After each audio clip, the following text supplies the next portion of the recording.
Welcome to this explainer. Okay, today we are going to completely shift how we look at AI safety. Right now, if you look at the global conversation, it is totally obsessed with science fiction. We're constantly talking about these massive existential threats, rogue superintelligence, absolute doomsday scenarios.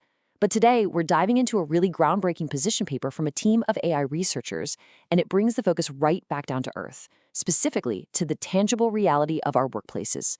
They make a really compelling case that we are completely missing the most immediate danger of generative AI.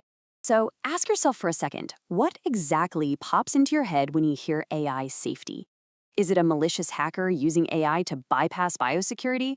Or maybe a rogue robot deciding to take over the power grid? You see, the research community has poured literally massive amounts of funding into these distant, catastrophic risks, doing everything they can to align AI with human morals to stop things like automated warfare. But here's the catch. In doing so, they've actually left a massive blind spot regarding the medium and long-term impacts of this technology on our society today. And this highlights the researchers' core argument. We kind of have it backward. The true existential threat isn't a sci-fi apocalypse. It's not those sudden, decisive risks that grab all the flashy headlines. Instead, it is what these researchers call an accumulative risk. It's not a sudden explosion at all. It's this slow, systematic erosion of meaningful human labor, of economic dignity, and shared prosperity. When you replace human labor with AI, you are directly weakening our human agency and our control over our own society. Section 1. Redefining true AI safety beyond the Terminator. Because when AI stops being just a theoretical tool and becomes a direct substitute for human cognitive labor, the impacts are immediate. Just look at the data. The introduction of ChatGPT led to a stunning 21% decrease in the number of writing and coding job posts on online platforms. It makes sense, right? Firms are naturally gravitating toward technologies that can automate skilled labor because it drastically lowers their costs. But for the actual worker, this means traditional freelance roles and those vital entry-level career paths, they are vanishing overnight. And hey, if you think this is just about coders and writers, think again. For the visual creatives out there, the introduction of image-generating AI technologies caused a stark 17% decrease in the number of image creation jobs. The automation capabilities of these models are just rapidly transforming the labor market, and it's deeply impacting fields like gaming, advertising, and even interior design. Section 2, the false promise of automation and rushing into debt. Executives love to call AI a helpful assistant that's just going to make us all so much more productive.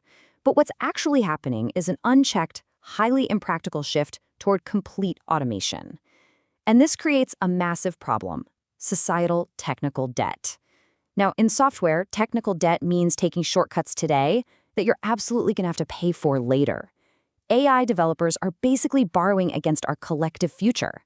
By rushing these models into deployment without adequate safeguards, they're destabilizing our economies. Think about it. People plan their entire lives, their saving, their retirement, around a relatively stable career trajectory. AI-induced job insecurity rips that stability right out from under them. Section 3. Monopolies and global inequality, specifically extractive institutions.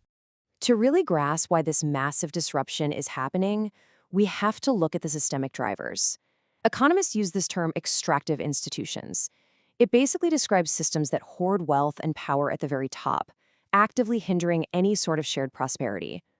And the researchers argue that generative AI firms are increasingly operating exactly like this. The financial benefits and all those massive productivity gains, they're being hoarded by a few capital owners and high-skilled executives, all while the bargaining power and economic worth of everyday workers just plummets.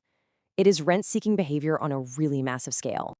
Now, zooming out to a global scale, we see a really stark, uneven democratization of AI. High-income nations hold all the cards: the computing power, the sprawling data centers, the capital. They get to act as the AI producers and the rulemakers. Meanwhile, lower-income nations lack that infrastructure and institutional autonomy. They become mere consumers, suffering from what researchers actually call data colonialism. They get locked into a state of technological dependency without the actual power to govern the systems that are making decisions about their lives. Section 4. The threat to human knowledge, or losing our voice. Because this isn't just about economics. Generative AI fundamentally threatens how we learn and create. When students use tools like GPT-4 as a crutch to solve math problems or write essays, research shows they actually perform worse when tested on their own. The productive struggle of learning is completely bypassed. And on top of that, the rampant use of AI in writing risks sacrificing individual human expression for this homogenized, mass-produced voice. It creates an algorithmic monoculture that decreases our linguistic diversity and flattens out all those unique cultural expressions that make human communication so incredibly rich. And right now, the industry is stuck in a classic economic prisoner's dilemma. Society desperately needs watermarks to detect AI content in education, in the news, and in public discourse. But if just one single company does it, their output starts looking less natural to users, and boom, they instantly lose market share to their competitors.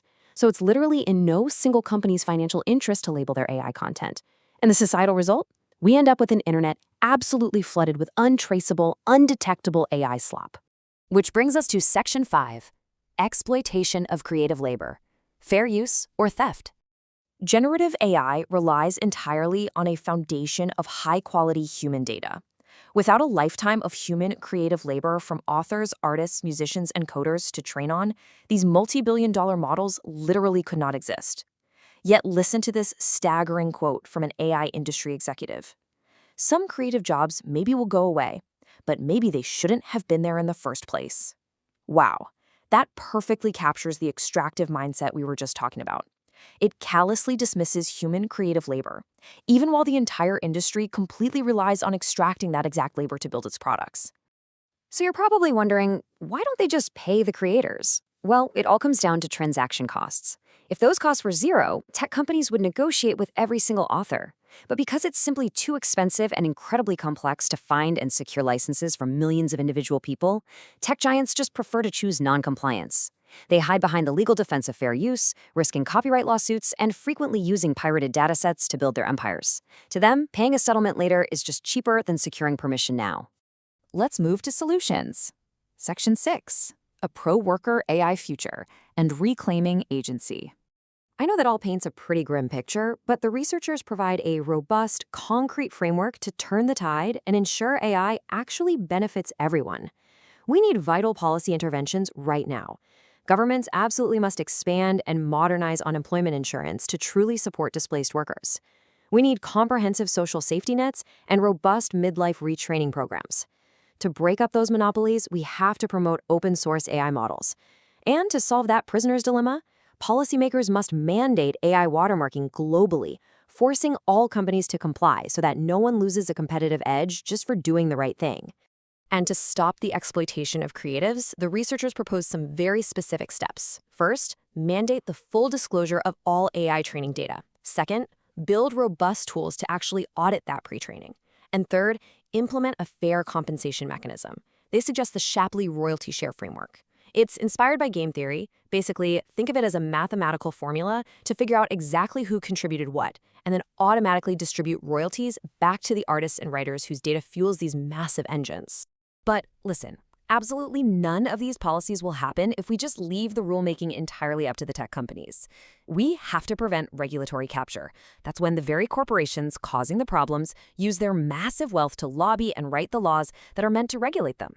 To counter this, workers, labor unions, and consumer advocacy groups must have an equal seat at the table.